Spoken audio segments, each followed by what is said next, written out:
Sweet. My everything Can you hear us, froze for Ian? me. I can hear you now. Everything froze for me for a great deal of time.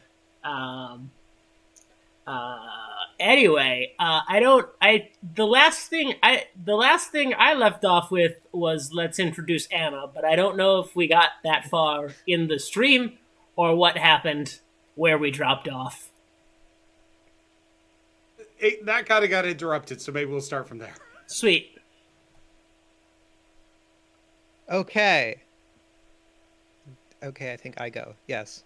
Okay. Hi, I'm Anna, she, her, and I am playing Mina the Mystic, who has the world convinced that she is fantastic at magic. But she's a rogue who kind of hates doing magic. Beautiful. Lovely. We love to see it. Up next, how about Reed? Hello, my name is Reed. I use they, any pronouns. You can find me on TikTok at DND5E and elsewhere on the internet at Snail5E. And I will be playing Gail Calidora, who has the world convinced that they are an incredible physician, but actually is entirely unable to heal altogether. Beautiful. Beautiful. Up next, how about Lynn? Oh, and they use they, them pronouns. Hi, my name is Lynn. I'm playing a Fearbolg named Squirrel, who has everyone convinced that he is the world's greatest chef. Nice. Nice. And last but not least, Vera. My name is Vera Wild. You can find my stuff elsewhere for the geek stuff. If you look for Club of Geeks, for the spicy stuff, you look for Vera Wild.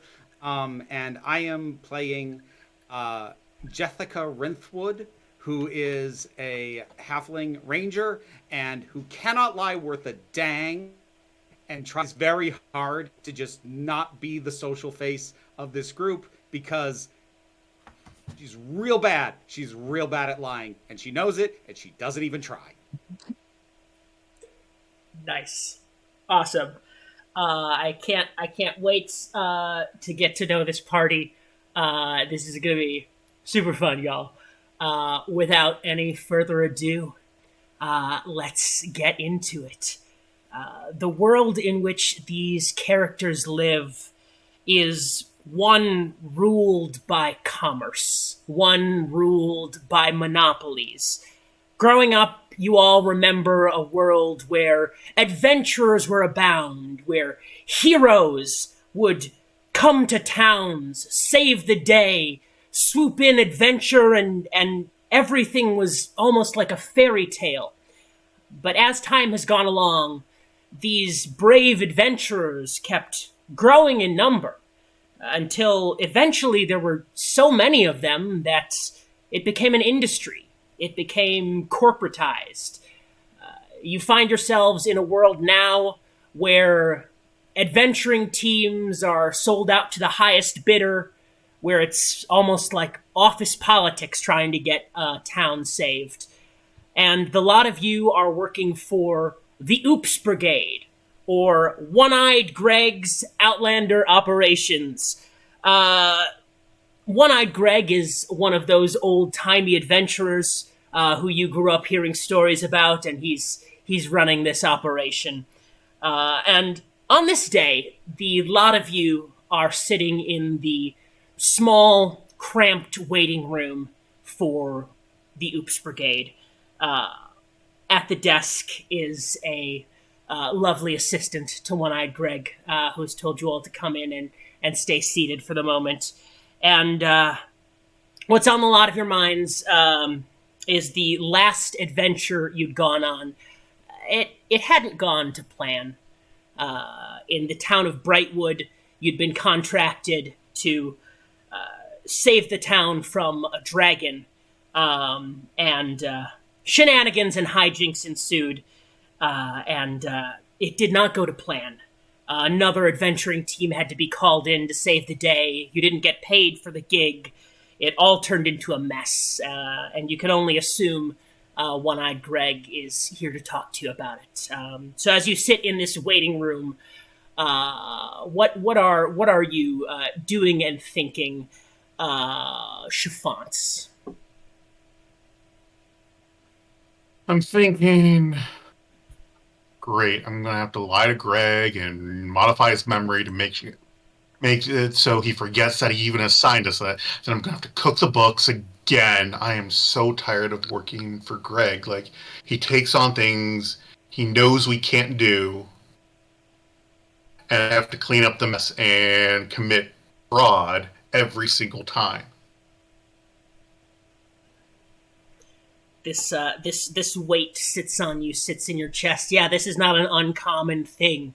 One-Eyed Greg takes on these big adventures, these big contracts that a group of 5 like yourself, this small independent adventuring team, can't really handle on your own. And it's come down on you a lot to sort of pick up the pieces for that. Minya, what's going on with you? Minya's just sitting, just kind of like smoldering, just wor- not necessarily worrying, but just unsure what's to come. Yeah, yeah. It's it's tough. You don't quite know what's out there in the future, especially after this last job. I'm sure there's a lot going on. What about Gale? So Gale, whose form is very tall and lanky and lithe, has this like very pale white skin and this like dark cherry red hair that's a long braid that goes all the way down to their like small of their back. Has red eyes that match and very unsuspicious pointed teeth. Is wearing like high-waisted leather pants and like knee-high boots, like a nice red vest over a collared white shirt, and honestly kind of really doesn't give a shit about everything else that's happening, because Gail is hungry. And so what Gail is doing right now, they are like looking around the waiting room to see if they can find like any sort of piece of like gossip or remnants of someone else's adventure that they just on, trying to like screw up some sort of information. Yeah, totally. Feel free to roll an investigation check for that. Trying to pick up Great. on any of that information. Around their neck, they've got these like really small like glasses that sit on a gold chain, and they're just gonna pop them on real quick. These are my eyes of minute seeing so that I can get advantage. Let me roll.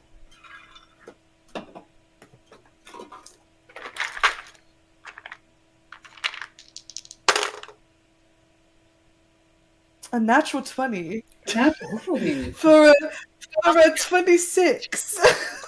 Yeah, that's That's right. impressive. You're a natural at this, and those spectacles that you put on only help. Yeah, you are able to pick up a little bit about other adventures and things that have been going on. You can hear what at first had been a little muffled behind the door to One-Eyed Greg's office. You can now make out a lot more clearly an argument happening on the other side of the door, specifically about the adventure that happened in Brightwood, this one that you've just come back from. You hear a voice that is not One-Eyed Greg's speaking out. I told you couldn't handle what was going on in Brightwood. That's why you leave it to the professionals. One-Eyed Greg snaps back. I am a professional. My crew is the best out there. You don't know what you're doing, buddy. The gruff voice responds, listen, if my team had just gone in first, we could have handled it nice and easy. Why do you always have to make things so complicated, Greg? This bickering goes on back and forth for a while, and you're picking up more the idea that this was someone who was involved with one of those other adventuring parties who had come in to save the day after things went wrong in Brightwood. Great. So you can see Gail kind of like leaning with their ear against the wall next to Greg's office door. A little bit of color now returning to their cheeks. They're standing up a little bit straighter, and they like take a deep breath, and then we'll go and sit like in between Chiffons and Minho, which is where they were sitting before. Perfect. So what's going on right now as this is happening? As you're sitting in the office, as Gail is listening in, what's going on with Von Maritz? So Squirrel is a very tall Fearbold. He's about 6'5", and he's just kind of hunched over, thinking to himself, "Dragon meat could have been very tasty." And he is just sulking. Very. Yeah, that's the real tragedy of this. You know, dragon meat, a true delicacy, and you missed out. Perhaps if you'd been the ones to slay the dragon, you could have come home with a dragon feast. But as it so happens, another party was the one to slay it. And Jessica, what's going on for you? Ruined meat. So Jessica is just fiddling with the string on her bow and trying to think where she could relocate to. She can't go back east because that's home and they know her already. They're going to ask all the questions. Why'd you come back home? What happened with the adventure thing? She can't go west because that's where Brightwood was. So they're going to see her as a fuck up now. She doesn't know if she could get away with farming, which is the one thing she feels like she could do, even though she's never done it before. Doesn't think north is going to work. So she's trying to figure out the best route to go south and just escape all this because it's not working. Yeah, it's tough. This you've been through tough times. Clearly, the way things are going, things are not going to work out. But I mean, where to go after all of this? Where the reputation of the OOOPS Brigade hasn't spread, but also where you're not going to have to look family members in the eye and say, "I'm sorry," well, look what happened. As you're all taking your time settling into this office, there's a bit more time. The mumbling behind the door continues for a bit, interspersed with a few loud, sharp hollers, until eventually the door swings open to the office, and out steps a distinguished man, a tall, lean figure in a white suit, red tie, bespectacled, wearing a very fancy-looking hat, and a one of those canes with a jewel at the top of it.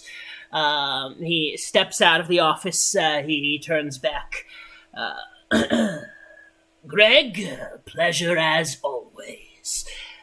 He looks at the lot of you, clears his throat, pulls out 5 business cards, and tosses them at each of you. I have a feeling that the OOOPS Brigade won't be around much longer. If the lot of you are ever in need of work, you know who to call.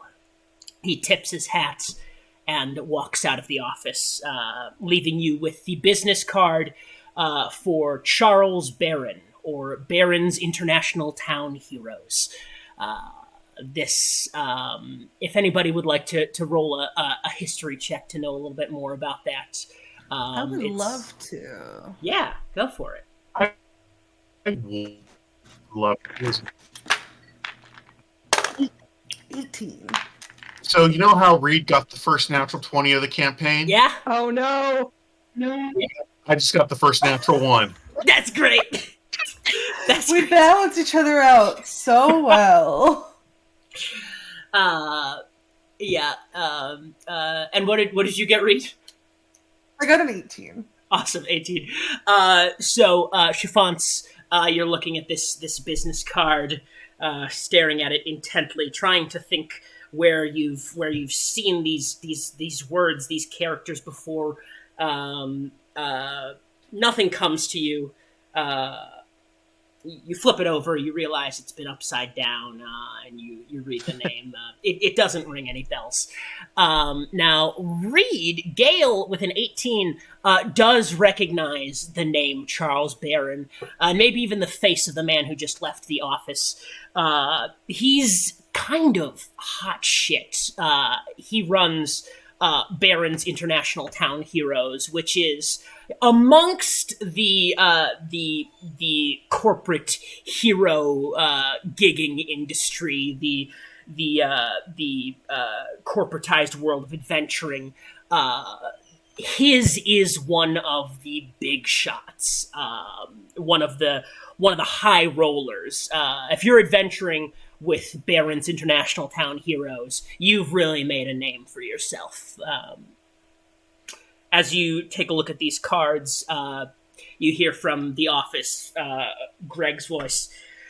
Well, get in here. Gail will take the business card and kind of like stuff it in the boob pocket. And we'll stand and walk in. Usual? Are we doing the usual? Of course we're doing the usual. What else fucking do, Chiffon? Chiffon walks in. Gail, like, looks over at Minha. Why would we not be doing the usual? What the fuck is she talking about? We always do the usual. I don't know. Oh my Minya goodness. takes a bite out of the business card and follows. God, the world is upside down today. As you take a bite out of the business card, it does Let's dwell on that. It tastes of strawberries. Yes, Jessica, sorry to interrupt you. Okay, Jessica's gonna scramble to be the next one in. She absolutely did not want to be the first one through the door, but she also didn't want to be the last one. She wants to blend in and not be noticed as much as is possible. So she's desperate not to be last, and so she's kind of scooting in behind Minya. Squirrel walks in and hits his head on the door. Yeah, so you all move into the office. That's part of the usual. That's part of the usual. That's to be expected. One-eyed Greg, you'd kind of expected him to be fuming at this point when you walk in. I mean, this is not a guy with a. He's got a short temper. He's been known to fly off the handle. You expect him to be in a rage, but you walk in and you see the figure of an old man bent over in his chair, quiet, sad, resigned. He looks up at the lot of you, clears his throat. Listen, we didn't get the job done back in Brightwood. Yeah, because you insisted on going in the field. And I start to cast Modify Memory on Greg. Yeah, absolutely. Is that a save? A Wisdom save, DC 21. Oh, DC 21. Good lord.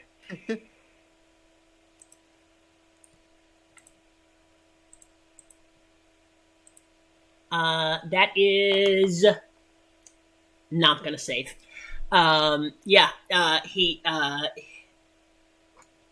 So One-Eye Greg is incapacitated for a minute while I explain to him what happened. Go for it. One-Eye Greg decided to jump in the fight and immediately went to the dragon. So, when he went to the dragon, he got swallowed, or started to get swallowed, and then Squirrel pried open the dragon's maw and was spit out. Then Gale had to perform emergency surgery because he was bleeding out of the carotid. Well, that left us with just 3 people to take on a dragon. So we weren't able to take on the dragon. I vitally wounded it while broke it down with magic, and it just and then I can't do the list. Jessica couldn't finish it off with her arrows. But by the time we brought Greg back in, everything was over, and we had to call him for reinforcements because it was just the three of us, and we were beaten badly because we had no access to medicine because our surgeon was in use. Yeah. This you take your time explaining this to One-Eyed Greg. He as he comes out of this stupor, comes to after the minutes. He rubs his eyes. He sighs. Look, I'm not as young as I used to be. I could have handled that dragon on my own back in the old days, but now I just get in the way. I'm sorry. This was a big job for us. Look, can you ever forgive me? I think I speak for all of us when I say that it's going to be really difficult. But I think that if you pay us the money that you were supposed to pay us for the job well done, then maybe we might be able to forgive you. Yeah, roll a persuasion.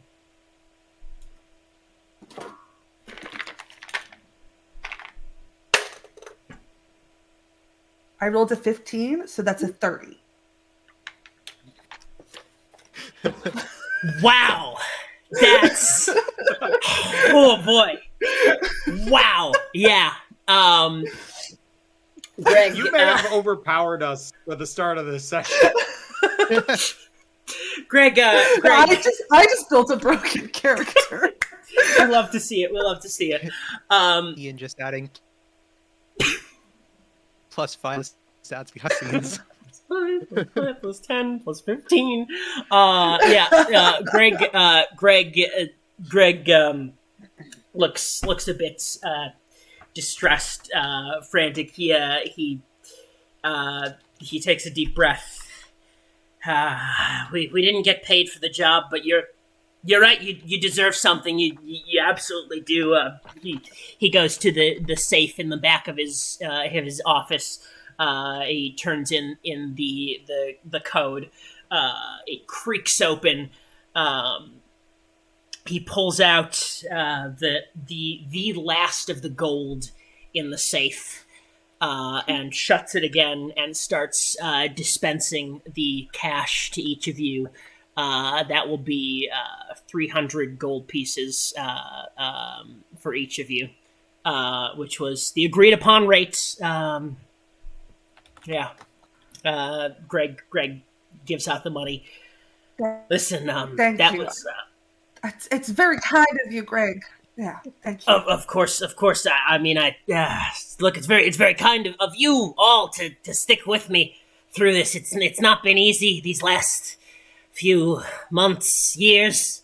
And I'm sorry. You could do a lot better than this company of mine. I'm sorry. Know. Oh well, that hurt to hear. Some people might have sugar-coated that a little bit. That was, but no. You're right. You're totally right. Listen. I've got some bad news. After that job, and after the safe has been cleared out, we are flat broke. There is no way to sustainably keep this company going, and I'm afraid I might. I'm always really bad at this. I think I have to let the lot of you go.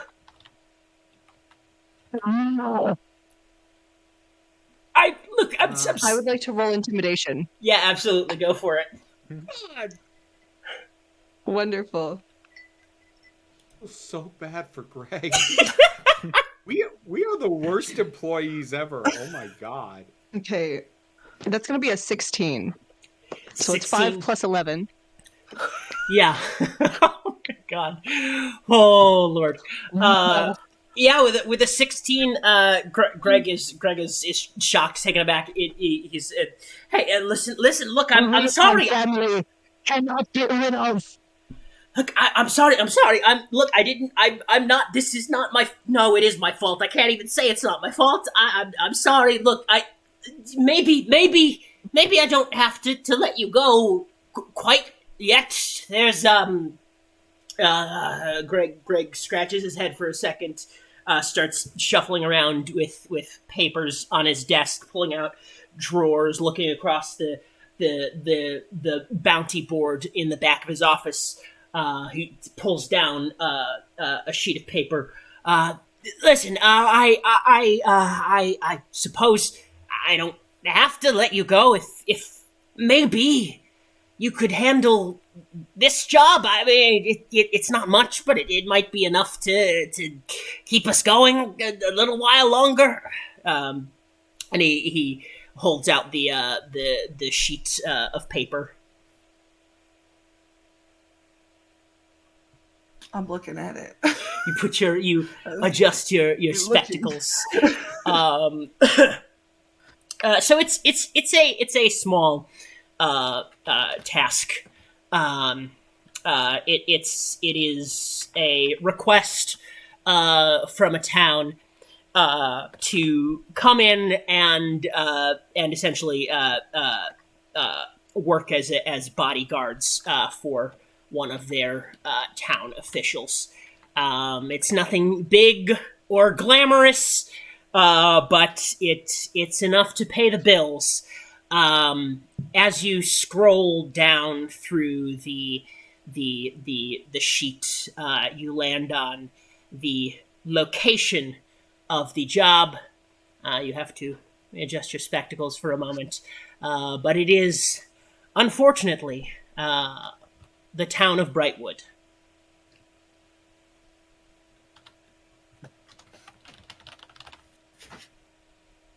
Oh. Look, this is, guys, this is the only thing I've got. I mean, I don't want to send you back there, but, I mean, I'm running out of options here. Well, gang, what do we think? Greg. I will do it, but I want equity. You want a stake in the company? I want equity. How much are we talking here? There are 6 of us. I think we should all have equal equity. I mean, I don't know. This has always been my company, you know. I've always handled things. Maybe not always the best, but I don't know. And you can roll. We all have a stake in your heart. Yeah, you could roll an intimidation with that. I'm 22. 22.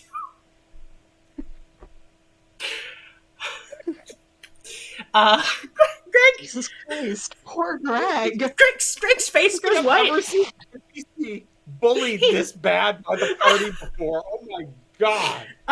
Greg backs up against the wall. Listen. I think, you know, when you put it that way, maybe 6-way equity in the company isn't that bad a deal. I mean, you're buying in 6-way to everything in the safe, and he opens it up again. A tumbleweed rolls out of the safe. And he shuts it. But sure. Equal partners this time. No employee, employer. Just everybody put away the teeth and the stakes and the knives and the whatnot.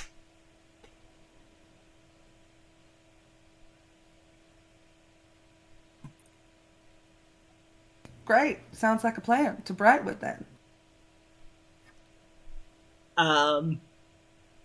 yeah, so if the lot of you all would like to take on this journey, is there anything else you'd like to do in the town in the office or in the town you're in? Which, by the way, the town is the town of Corporatesville, New Corporatesville. It's sort of the base of operations for most of the big adventuring companies. So if there's anything you'd like to get done around town or in the office before you head out back to Brightwood, now's the time. Anyone else hungry? You know, I could always eat.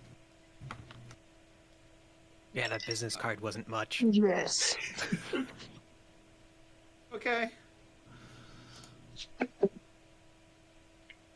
Once we're out of the office, Jessica will suddenly remember that she has not been breathing properly this whole time. Just been intermittently holding her breath out of fear of getting asked a question at any point in this whole thing. So getting out into just out of the office is like all of a sudden.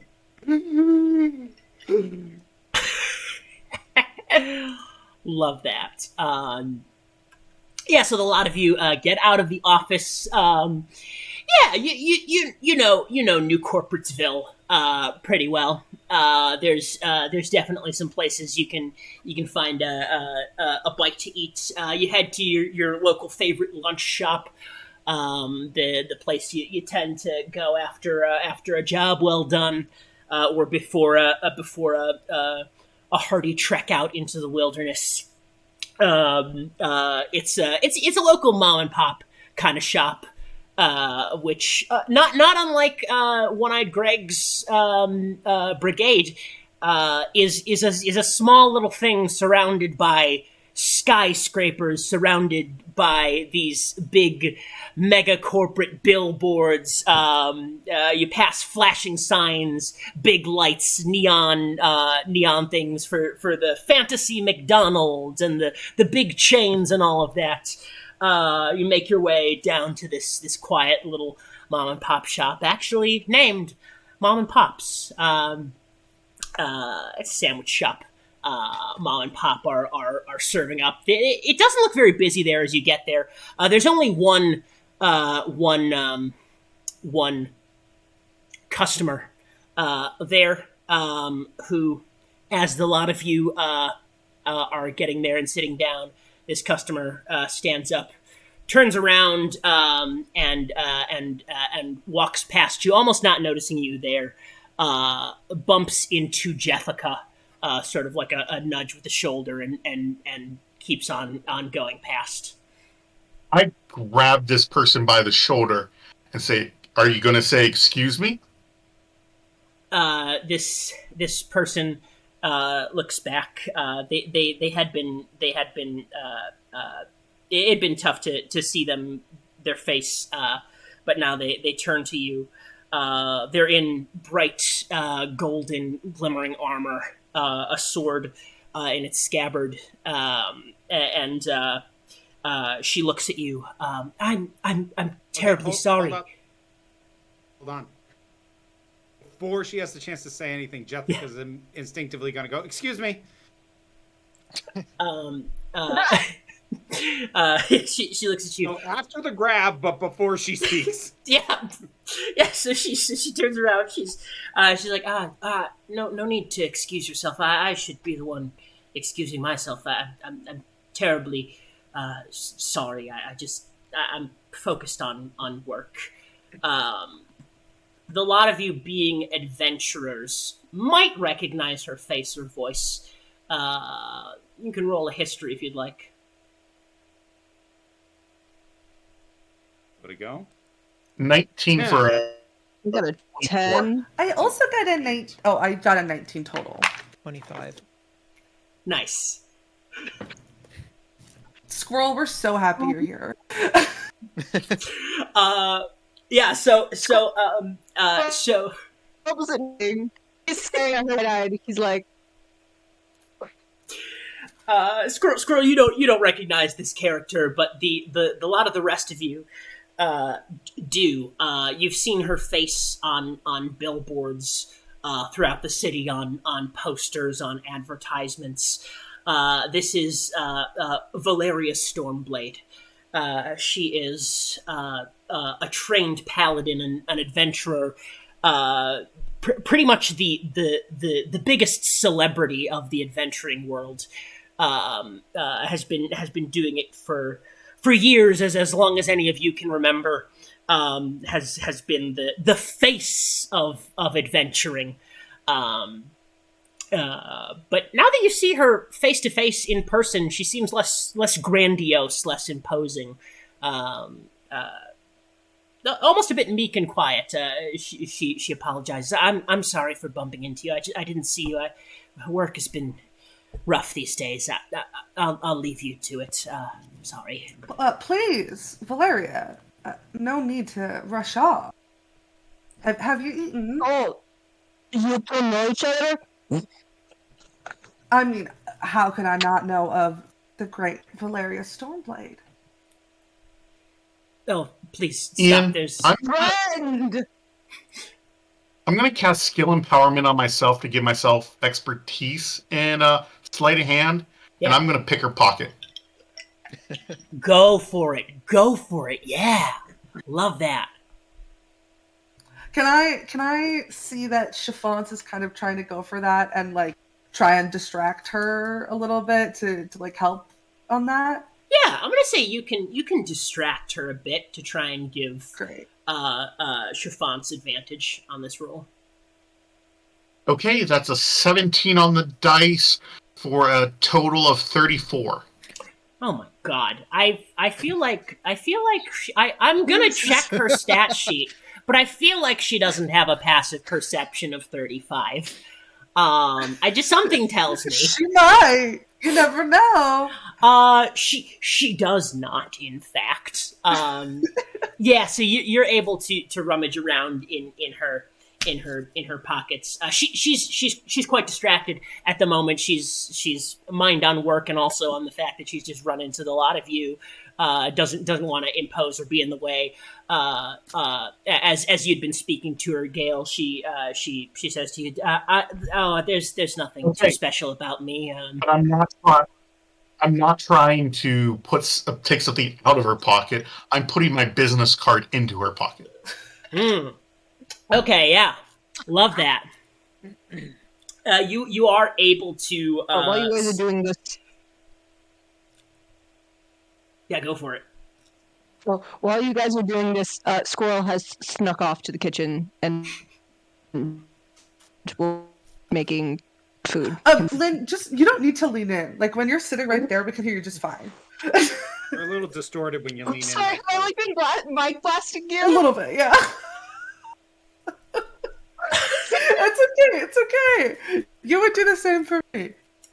You are able to slide your business card deftly into Valeria's pocket. She apologizes profusely. I'm so very sorry. I should be on my way. I shouldn't stop here for much longer. Where are you headed? Work calls. A little village needs protecting. There's some dark, ancient, secret, hidden, yada yada. You know how it goes. It's the same old. I understand. Yeah. Well, are you traveling very far to get to this village? Not terribly far. It's out through the wilderness a bit. I shouldn't say where it is, confidentiality and whatnot. You know how it is. Come on, you're among friends. We won't tell anybody. Roll persuasion.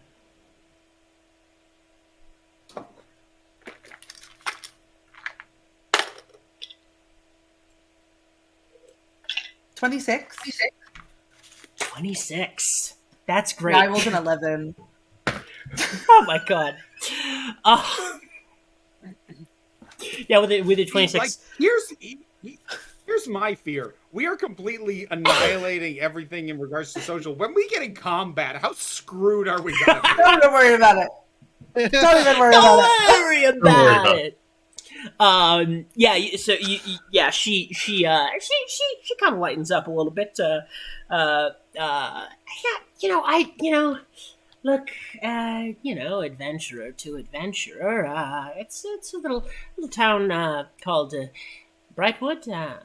Apparently some things went down there. Another adventuring party was there somewhat recently, and the whole Oh, kerfuffle happened. But they're in quite a bit of need these days.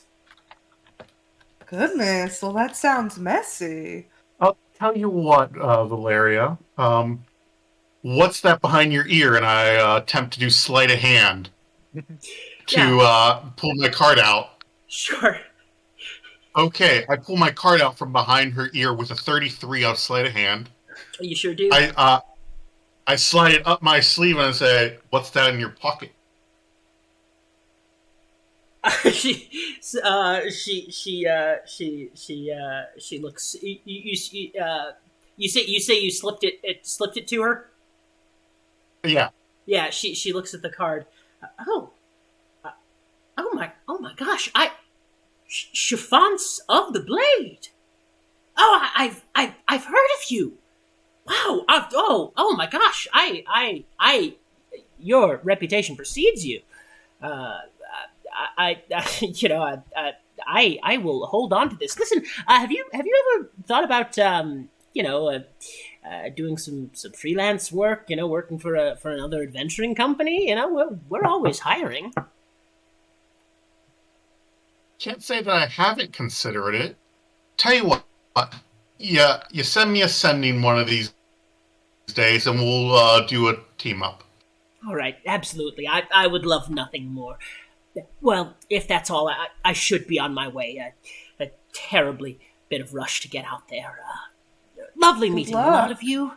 Thank you so much. Lovely seeing you. It's a pleasure always, Valeria. Oh, thank you, thank you. The pleasure's all mine. She Oh, wait, bows to you. one thing. Uh, I pull out my sword. As a paladin, I think you would appreciate taking a look-see at what I have for my seal. And I Uh, present to her my Holy Avenger. she is taken aback for a moment. She places her hand over it, rubs it, brings her hand up to her face, examining the bits of power that have resonated off of it. Oh, dear, you truly are as accomplished a swordsman as they say. I mean, the honor is all mine to have met the lot of you. Truly, truly, you should be proud of yourselves. Uh, she gives you a bow and leaves the restaurant. Squirrel, as you've made your way back into the kitchen, you've seen Mom and Pop slaving over the stove. Mom sees you. Oh, hi there! Oh, good to see you again. Thanks for coming by, Squirrel. Pop picks his head up from the cash register where he was sorting out the day's earnings. Oh my gosh! Oh, is this our favorite adventurers coming to town? We'll get you your special. Don't you worry about it. Thank you so much for your patronage. Oh, I hope you're off to do some big adventuring things. Oh. Maestro, we almost killed Dragon. Mom, Pop, it is so good to see you. And I scoop them into a big bear hug and I pick them up. Yeah, you're absolutely. They're both halflings. You're able to scoop them up in your arms and swing them around, give them a big bear hug. The as Valeria has left the lot of you filter into the dining area. You served your food. Everyone gets their favorite, the special that Ma and Pop always serve out to their favorite adventurers. Um, and as after you've gotten a chance to eat, Ma and Pop wish you the best of luck. Wish you farewell on your journey. Um, Is there anything else you'd like to get done before heading out?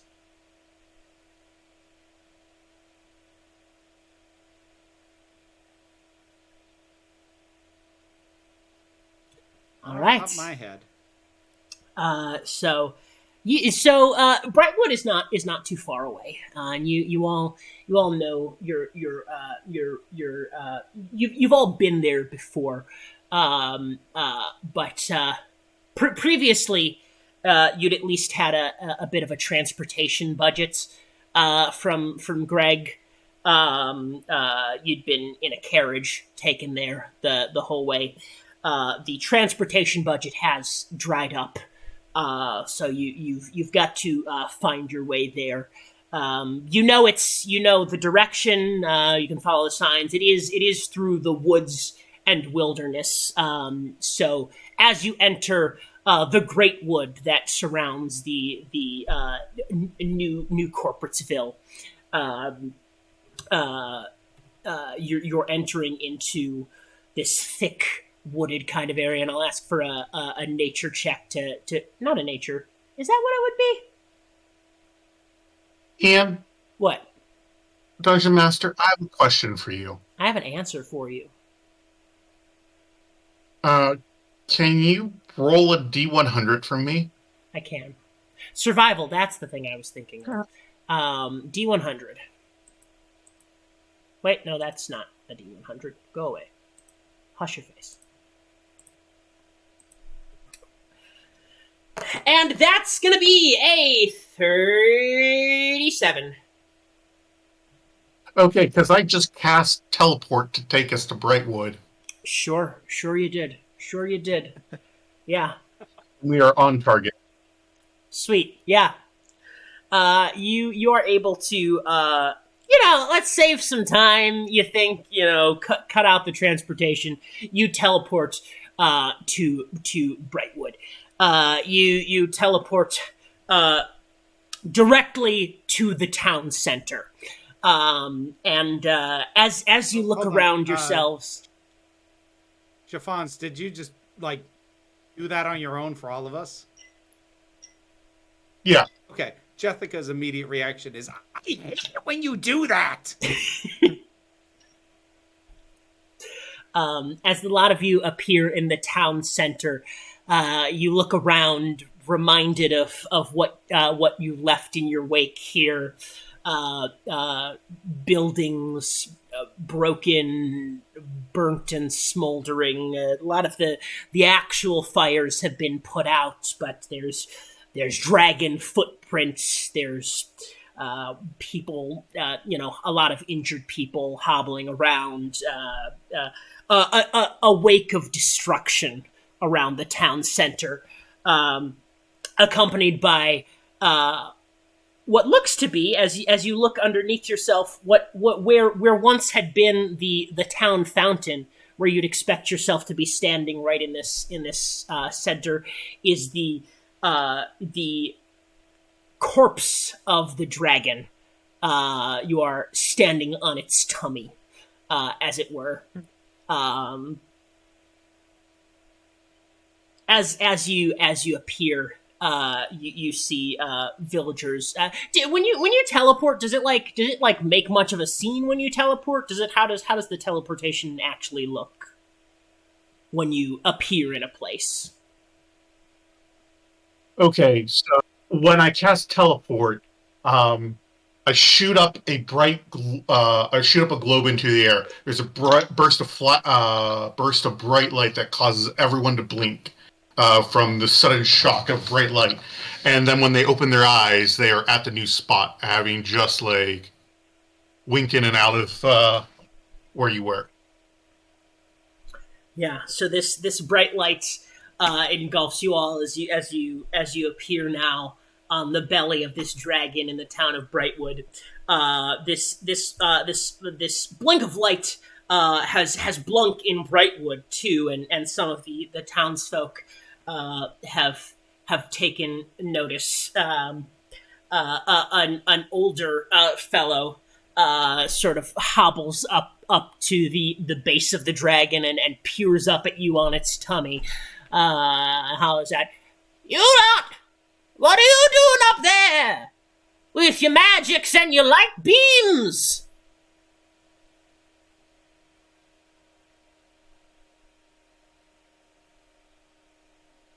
Nothing? Oh, okay then. Well, you go on about your business. Thank you. Eddie turns around to walk away. Then he stops and he turns back. Wait a minute. Not many people teleport here. Haven't you heard? We're in a bit of reconstruction. What brings you here? Reconstruction? Oh, you're helping rebuild? Oh, well, just slide on down here. Come on, I can lead you to where you can be of use.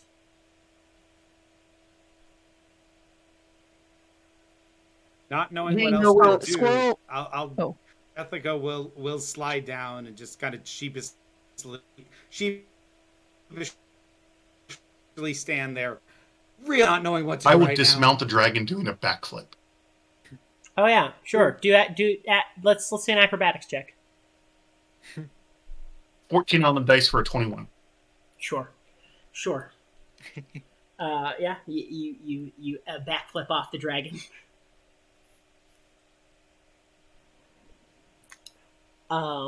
Yeah, so you're able to get off the dragon, and as you get down to the old man, you recognize him as the mayor of the town, who you'd had dealings with in your last encounters here. He looks at you. Hey, wait a minute. Do I have a spare set of glasses? These ones are getting foggy. Nope. Oh, the glass is just broken. He's just wearing rims. No actual lenses. And he does not immediately recognize the lot of you, being a bit senile. Well, I'm the mayor of Brightwood. My name is Jedediah. Pleasure to make all of your acquaintances. Now you say you're here to help reconstruct the town? Yes. Yes. Okay, all right. I've got no reason to not believe you. You seem like stand-up folks who I'm meeting now for the very first time. Come on this way. And he starts to lead you to some areas of construction. The town hall seems to be one of the main places that's being reconstructed. It was one of those where there was like a clock tower attached at the top in a big tower. That tower had been swiped off by the dragon. The face of the giant clock is embedded in the ground in front of it. The rest of the building's in shambles, but it's started to be surrounded by a bit of what's the word? Scaffolding. As various people get to work on the building.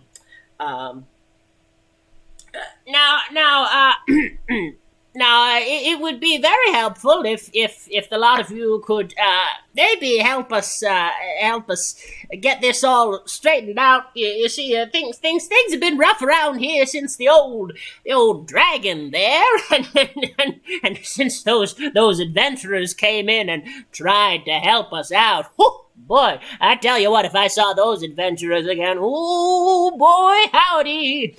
I digress. You don't want to hear the ramblings of an old man. Come up to my office. We'll get you to work, helping out. He leads you in through a broken doorway. He opens the half broken door, to reveal, what used to be an office, what used to have 4 walls and currently has no walls, just a desk with a younger man sort of busily tidying up around it. Yeah. I have a question. Is like all the material just like collapsed in the room? Yeah, it's mostly pretty collapsed around the room. Okay, so I'll put all the material from the old offices in the room, correct? Yes. Yeah. Okay. I'm going to use my Mizium apparatus to attempt to cast a spell, a 4th level slot. I need to get an 8 or above on this. Hey, Gail, I'm going to do a thing. Can you help me out? Yeah. Trying to remember how to do this spell. Oh, yeah, definitely. I assume you're trained in Arcana to give me... Yes. I mean, I'm trained in everything. Yeah, I'll give myself borrowed knowledge. Oh, give me Bard knowledge. I don't think I can. It's a self spell. Oh, I meant inspiration. Oh my god, I'm a bard.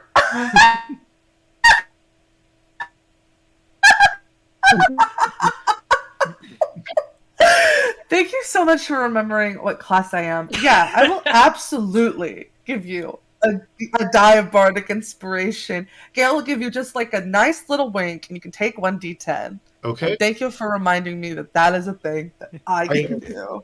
I got a 6 on the d20, and I got a 2 on the inspiration, which gives me 18, which is what I needed.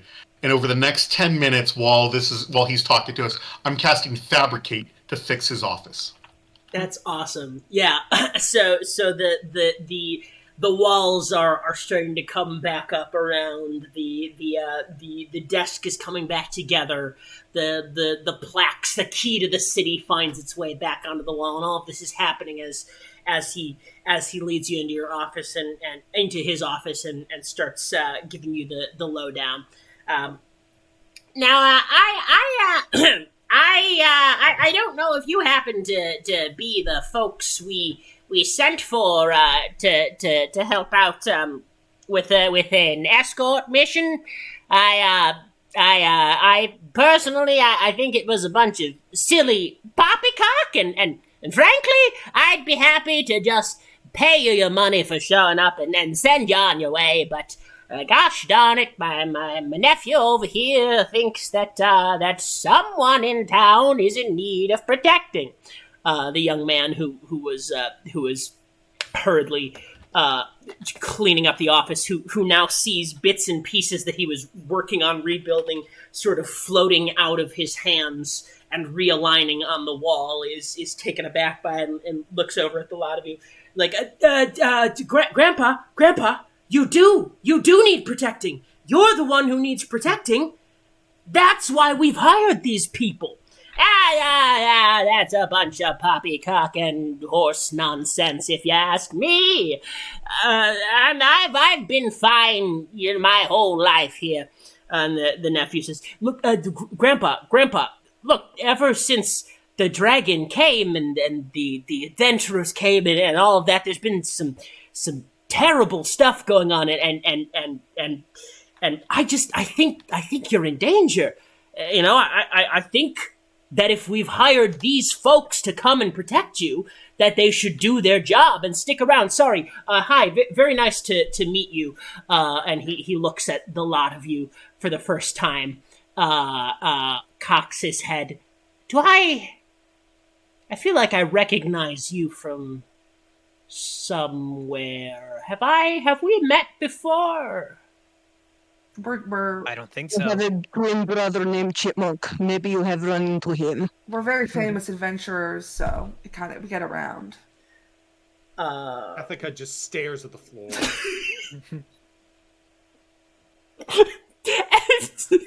Anyone who has said anything can roll a deception.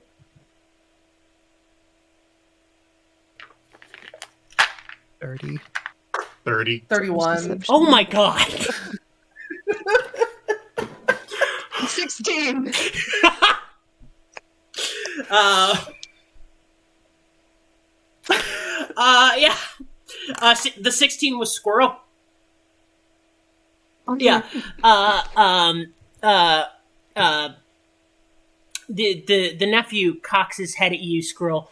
I don't think I recognize the name Chipmunk, but you look so familiar. I can't. Well, See I it as mean, in, you say you're famous adventurers, so maybe I've just seen you. He looks at the rest of you. Maybe I've just seen your faces on billboards or something. Probably. Well, look, the important thing is that you're here now, and my grandpa needs looking after. He's the mayor of Brightwood, and well, ever since this dragon attack, some strange things have been happening. It's only been the last few days or so, but I don't know. I feel like someone's been following him. He's been getting letters. I don't want to call them threatening. I don't even hardly recognize what they're saying. But I just think it would be best for the next couple of days, while we're rebuilding, if he had a little bit of protection from some real adventurers. Does that seem like something you can do? Of course. You don't happen to have these letters available for us to read, do you? Oh, yeah. I mean, sure. I don't know. Maybe you can make some sense of them that I couldn't. He pats around his jacket, reaches in and pulls out. Excuse me. Sorry. A few letters. 7. in character or out of character? That was that was in character. He burps. And he hands you a few of the letters. As you open them up, it doesn't take much time for you to see what he meant about the contents of these letters. It's words in different languages, some that you recognize, some that you don't, jumbled up, written upside down, backwards, all over. There are a few words that you might recognize or be able to translate if you wanted to investigate it.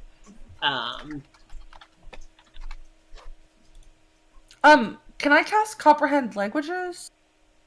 Oh, yeah. Go for it. I'll sit with it and I'll ritually cast it. So I'll take the 10 minutes. Totally. And I'm 4 minutes, 20 minutes. I'm 4 minutes, 20 seconds into casting Fabricate. 4 minutes, 20 seconds. Nice. Yeah. So the next several minutes, for the two of you are going to be spent on rebuilding the office and trying to comprehend what's in these letters. For the other three of you, is there anything you'd like to do while this is happening?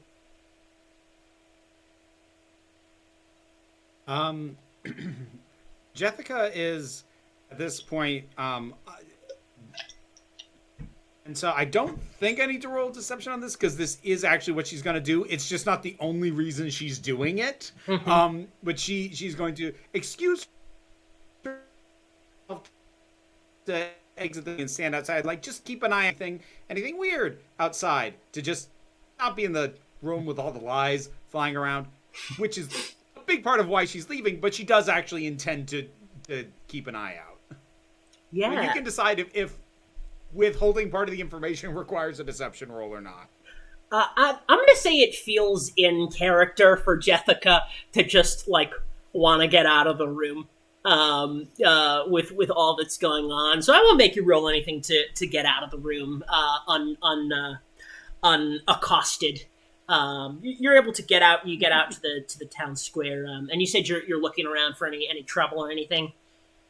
Yeah, I'm not wandering off. I'm like staying by the building, but just kind of surveying and trying to get a sense of like what's the normal around here so that I can clock something that seems abnormal when it happens later. Yeah, yeah. That makes Let's sense. let's roll a perception check as you're looking around, trying to get the vibes of the town. Alrighty. So that is a 23. Yeah. So with a 23, you're able to get a feel of the town. I mean, things are in distress and disarray out here. You know, there's the town has fallen apart. So there's a lot of people, you know, busily hurrying around, rushing around, trying to fix things, handle things. There's a lot of people seem injured. A lot of people are carrying flowers and whatnot to the corpse of the dragon, assumedly as tributes to loved ones that they lost. You're able to get the feeling that this town is sort of on high, not high alert, high stress at the moment. You do notice that there seems to be one thing a bit out of the ordinary. While everyone is rushing around hurriedly in chaos, trying it's building, helping out, mourning, grieving. You do catch glimpse of someone who seems calm, almost too calm for the situation, almost not paying attention to the world around them. You can't gauge too much about them, but they look off, almost as they're looking around, they don't see the same things in this town as the rest of the people do. They're cloaked. It's tough to see much about them, but after a moment, they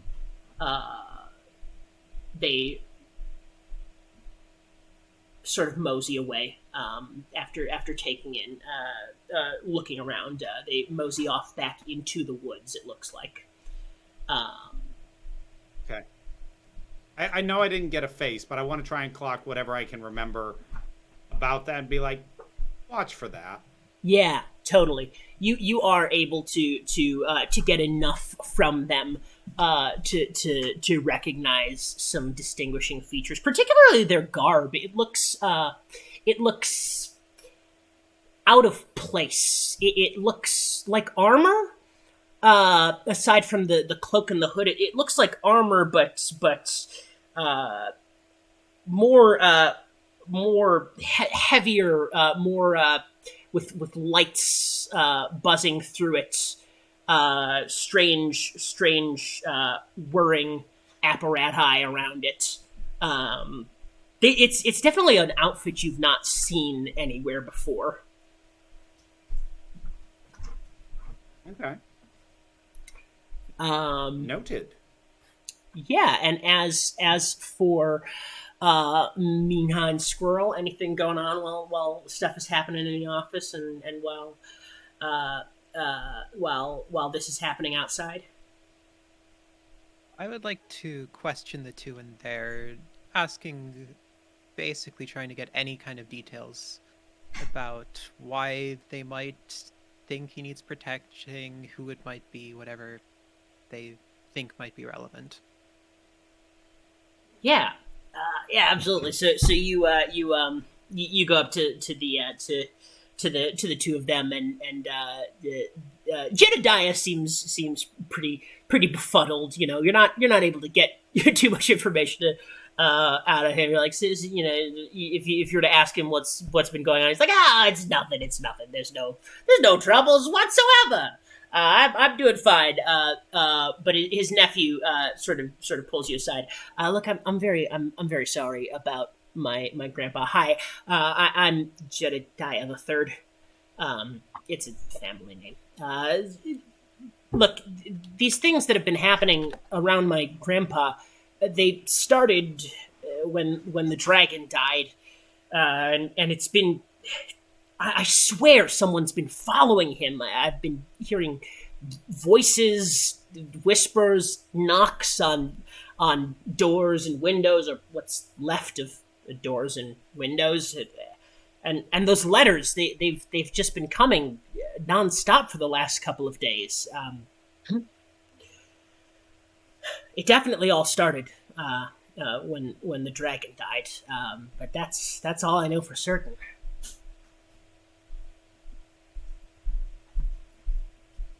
My spell is finished. Sweet. Yeah, you are able to finish up the walls. The office is now back together. It's a almost freestanding four walls in the midst of a lot of chaos. The rest of the building is still largely fallen apart in disarray, but this office is pristine. At the moment, everything's come back together. Not a hair out of place. Yeah, it's back together. Squirrel, anything going on while this has been happening? I think Squirrel is gonna go outside and he's just gonna like pick up some heavy stuff for people. He's gonna help try to manually rebuild because Yeah. after Chiffons said they were going to be helping with construction, he legitimately thought that they were now helping with construction. And so he will be doing that now. That's awesome. Yeah, you are you're big, Love tough, that for you. strong. You've been able to help out around there. People, you'd been getting some strange looks from people who almost seemed like they recognized you, but as soon as you start helping out, people's concern turns to smiles. They're happy to have you around. You're doing some good work. You're very helpful. You're helping rebuild at the moment the schoolhouse that had been torn down, and it's coming together. Yeah. Yay! As a lot of this finishes up, as the walls are back together, as these things have been going on outside with the stranger and with helping out, you are, Gale, able to finally finish your spell. And you're able to comprehend what's on the page. So comprehend language is just like what's the wording of it? Like it's. I will tell you. For the duration, you understand the literal meaning of any spoken language that you hear. You also understand any written language, but you must be touching the surface on which the words are written. It takes about 1 minute to read one page of text. Yeah, totally. So the literal words come together, and it's from dozens. It's now for a bit of flavor with this magic, you're able to recognize that this is coming from dozens of different languages. Some that you've seen before and maybe not learned to read. Some that you recognize, but some symbols and words that almost seem to have no rhyme or reason, shape to you, but even those symbols start to amalgamate into something that you can make sense of as you cast this spell, and you're able to see it doesn't come together as a thought or a phrase or a note or a letter. But it does come together into various words from these different languages. Magic, discover, save, and in the center of this page, some of these squiggly lines and shapes seem to form into a hieroglyphic sort of language. And it's tough to get the literal translation because there's nothing that it would literally translate to, but it does seem to form itself into a somewhat recognizable shape, a cross, sort of an X pointing to what seems to be the cardinal directions, almost like a compass. And what direction is it pointing to? It seems to the scribbles seem to like waver a little bit, moving around until it points. It lands on pointing due north, and you're able to see weirdly. Before understanding the languages and the words, you could turn this all around, and the letters and shapes didn't seem to move at all. But as you've understood whatever this language is that it's written in, as you turn the page, it seems to the compass seems to lock and stay due north. Oh. And so the words magic, discover, save, are they like on the page? What's the word I'm looking for? Like adjacent to the like compass in the center, right? Like, does it look like there is a certain direction that is pointing toward magic, one that is pointing toward discover, or one that is pointing to save? Yeah. It doesn't seem like the words on the page are almost separate from the compass. Okay. Almost.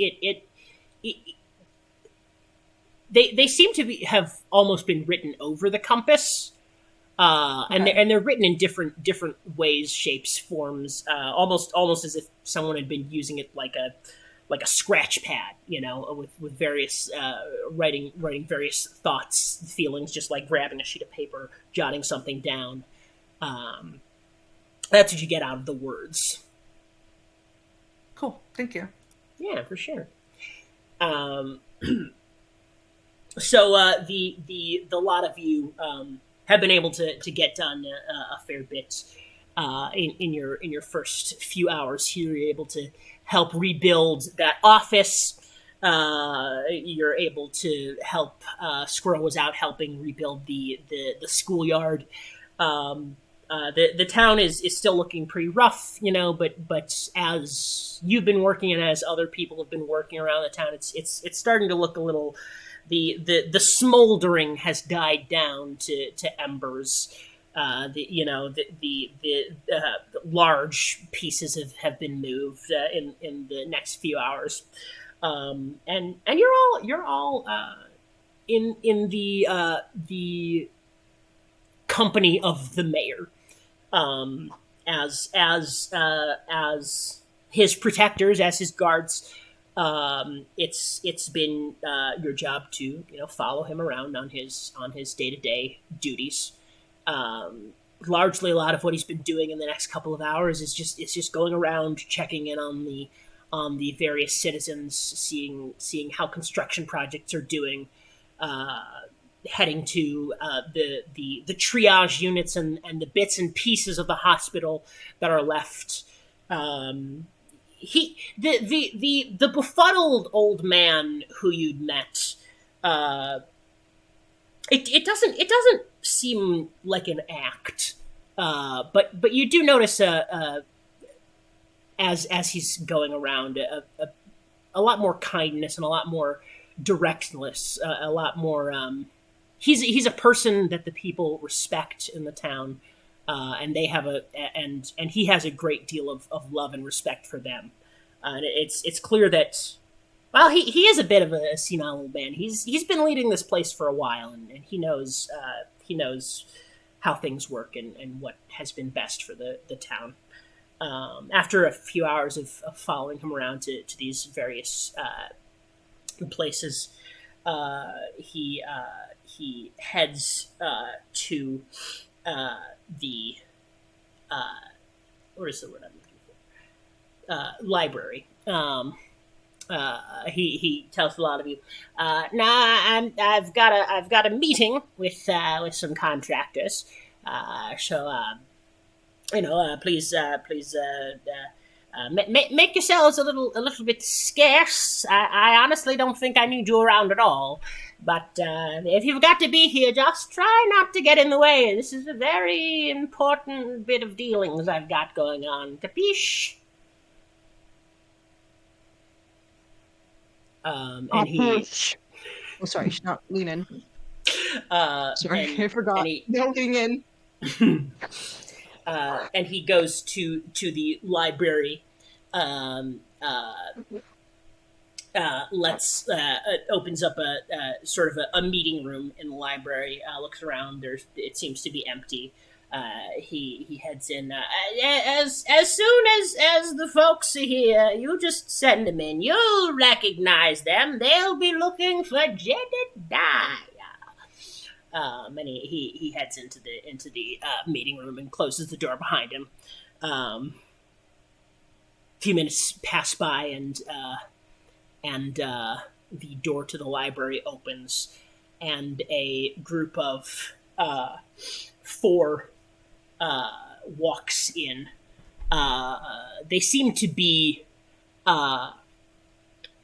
Excuse me, I'm so sorry. They seem to be adventurers, like yourself. They wander up to you after looking around the library for a bit. They wander up to you, and one of them steps forward. She's a tiefling in the garbs of a wizard. She waves at you. Hello. I'm looking for Jedediah. Well, we are looking for Mayor Jedediah. Could you point us to him?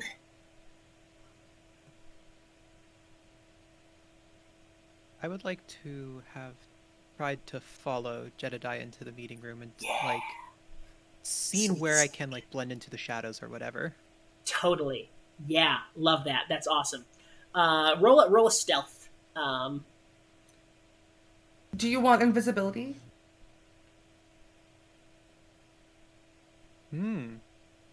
That sounds useful. Okay. I place a gentle hands on your shoulders, give you 2 little air kisses on either cheek, and you are invisible. Yeah, so you can whatever that. Yeah, so you'll still roll a stealth, but that'll be an advantage. Okay, so advantage. Fuck, I dropped the die. That'll be. And they would have disadvantages here. Yes. They have disadvantage to anyone in the room has disadvantage to notice you. Okay, so that'll be 25 with advantage. Yeah, so you're able to sneak into the room, follow Mayor Jedediah. You're able to hide in the shadows. You're able to sneak under tables, get around to the back of desks and bookshelves. And you're able to stay in there without him noticing you. Outside, these 4 adventurers have come to you, and they're looking for Jedediah. Would you be able to point us to him? The tiefling says. We are Jedediah's security. Who are you? Oh, Jessica was in the process of going to open the door and freezes halfway there. Once that gets said, that's beautiful. I love that.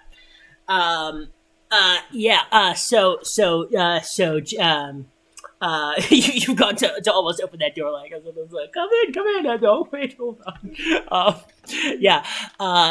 The tiefling sort of stumbles over her words. Sorry, we should have introduced ourselves. I'm terribly. I'm just sorry. We are, and a dwarf steps up from behind her. We don't have to explain ourselves to you. Do you know who we are? No, that's the problem. That's why you are. The dwarf looks up, scratches his head. That's a really good point that you've just made. And I don't know how to come down from all of this anger and aggression that I entered this interaction with. but I feel that maybe I should try. And the tiefling puts a hand, pats him on the head. So sorry. We are we are adventurous. We're here with on behalf of, I should say, Baron's International Town Heroes. We've been sent to take care of some things here with Mayor Jedediah. I hope we're not imposing. Your security detail. Yeah. Do you have credentials I could see before I let you in? Credentials. Let me just look around. And a human in armor steps up in front of her. It's like half armor, half a cape flowing off of his back, billowing in wind that's very conspicuously not there. He looks at you. I don't think you'll be needing our identification. We are heroes. We save the day. It's what we do. You can let us through. You know you want to. And he winks. Weren't we waiting for contractors? Oh, yes. We're on a contract here. You see, Baron's International Town Heroes are hired for only the highest of priority adventures there are. Please. No, I won't give out any autographs. I'm sorry. There's too much teeth in your smile. You could just smells show. of cheap body spray. This doesn't help us. I just need to see your credentials and I could let you in. If you don't have credentials, no entry. No credentials, no entry. Are you sure you need to see our credentials?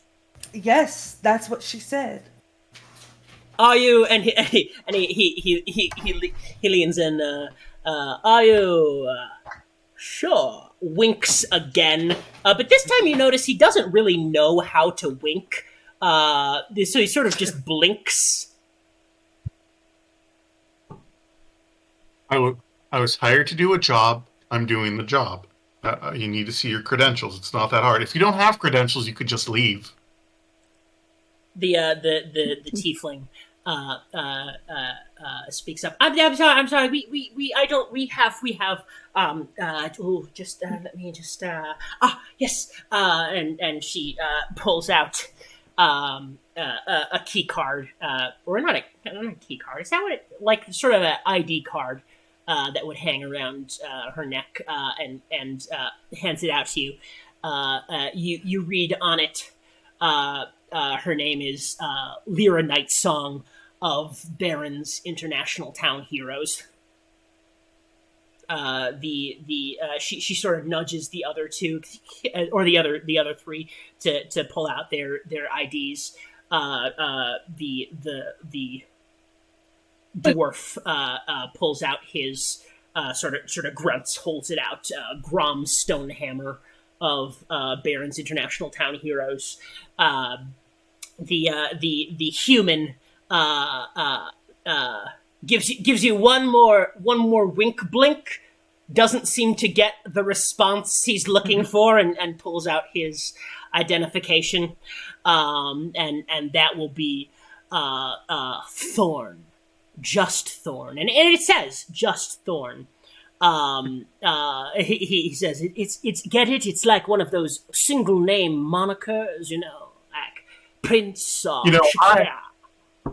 I also have a single name moniker. Oh, really? Really? What is it? But title attached to it. I'm Chiffons of the Blade. Oh, wow,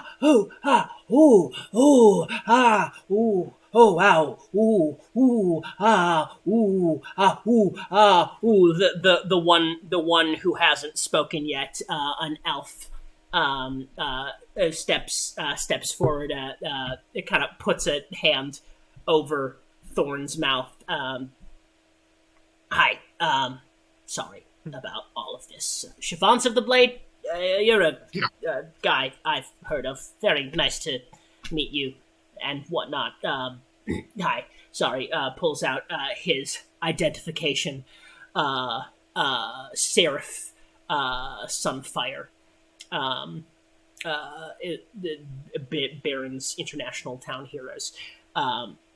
You seem pretty important to be on guard duty. Well, the mayor's a pretty important person. I suppose so.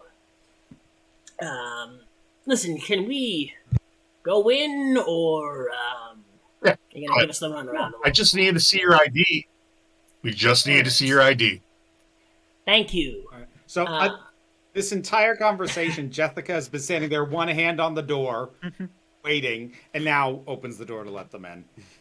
Awesome. We're gonna freeze here for a second and head back into the room for a moment while this has been going on outside of the door. It took a few minutes for these guys to get here, and this interaction has been going on outside of the door for a few minutes. So you've had some time to observe. Minha, you've had some time to observe Jedediah in the room.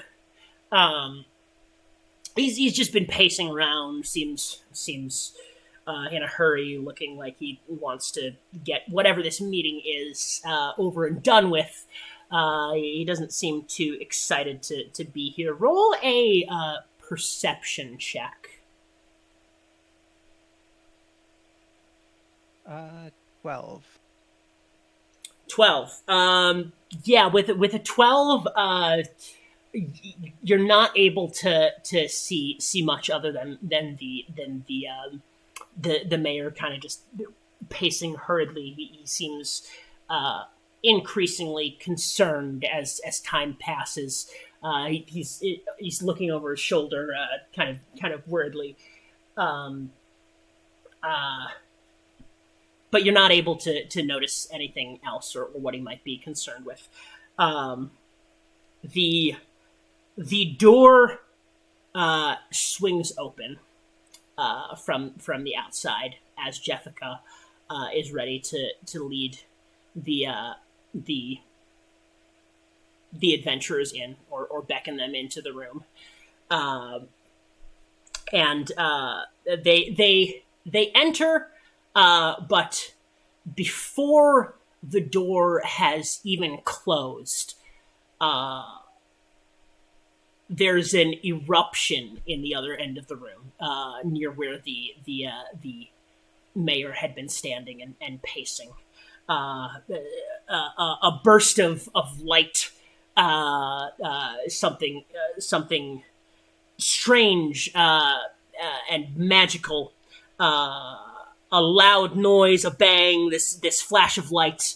You're all blinded momentarily, and as you come to and see into the room, a great chunk of the wall is missing in this room, and the mayor appears to be nowhere to be seen. Shit. The other four adventurers scurry around the room. Oh my god! What's whoa what was that? They're running around like chickens with their heads cut off. They seem like they don't really know what they're doing. The Thorn runs back out the doorway, sort of dry heaves a little bit. Oh my god, what happened in there? Did anybody see that? Insight check. Yeah, go for it.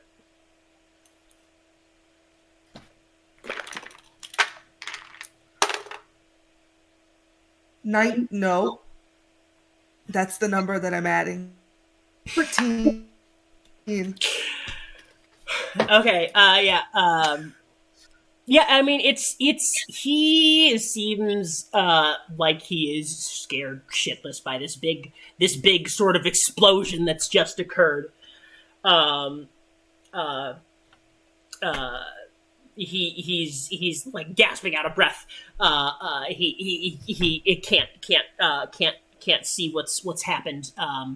The other three are also uh, taken aback, aghast at what's going on. This strange magic flash that's happened and taken out this huge chunk of wall. Um, uh, the elf is able to compose himself better than the other three. Looks at the four of you, the five of you. No, the four of you, because Pimina is still in the room hiding. Looks at the four of you. You were on guard duty. What was that? What was that? Was this a trap? Can I roll investigation to see what happened? Yeah, you can roll. If there's anything investigation. like anyone missed. Okay. Can I also? Yeah, go Can for I it. That's going help? to be. That is a Do it with advantage. D20. That is a critical success. Nice. Yeah! Hell yeah. Squirrel, That's squirrel, awesome. squirrel.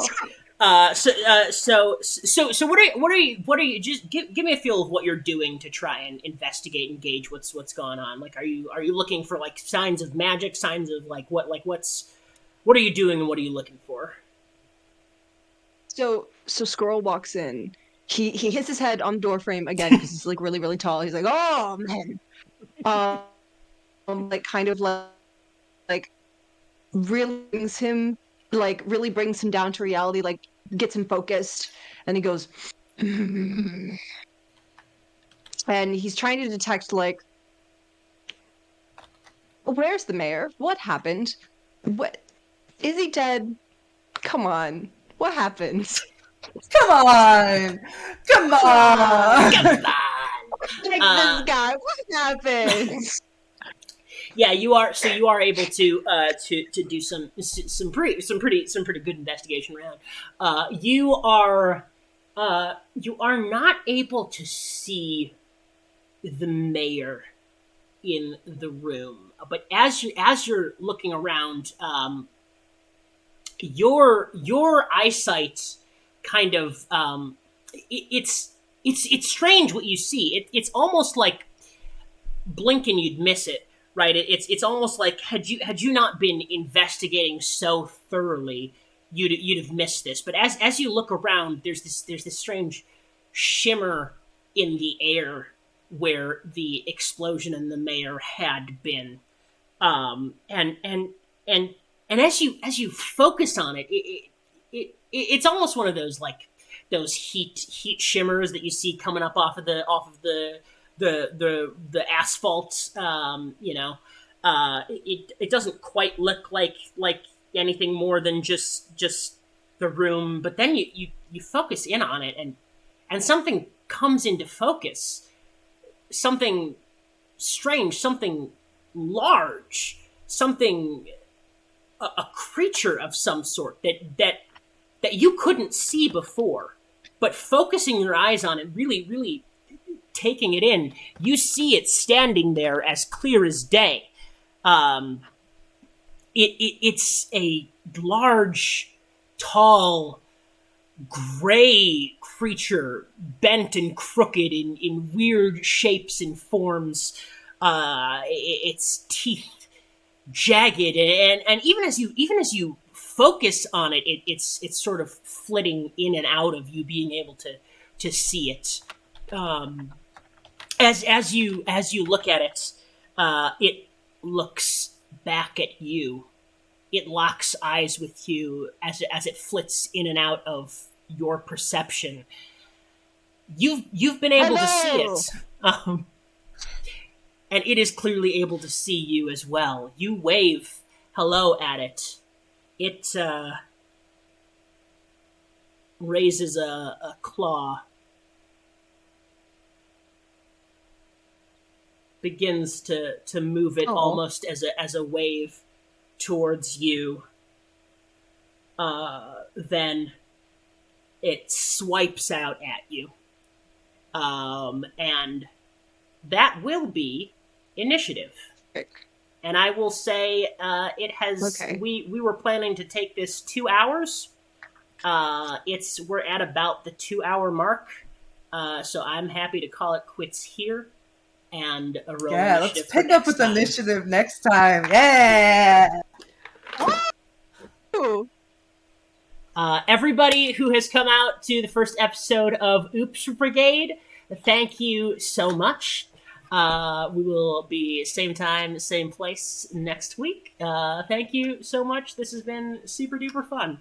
Bye, y'all. Bye. Where's the ending soon screen? Wait. There's so many screens. Wait. I should have found this before. Wait, there we go. Okay, there it is. Bye. Bye.